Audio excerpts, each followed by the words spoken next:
Отец Филипп, чем просфора отличается от любого другого хлебобулочного Практически изделия? ничем, только наличием печати сверху. Вот.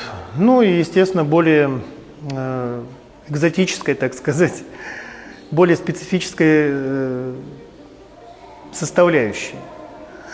Вот. Духовно, естественно, отличие огромное имеется. Потому что просфора – это богослужебный хлеб, на котором совершается божественная литургия и совершается поминовение людей, живых и усопших.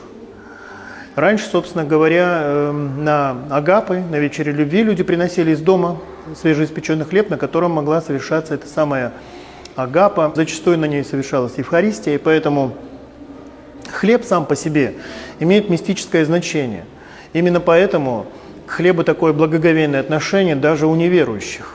Вот. В этом, собственно, и все отличие.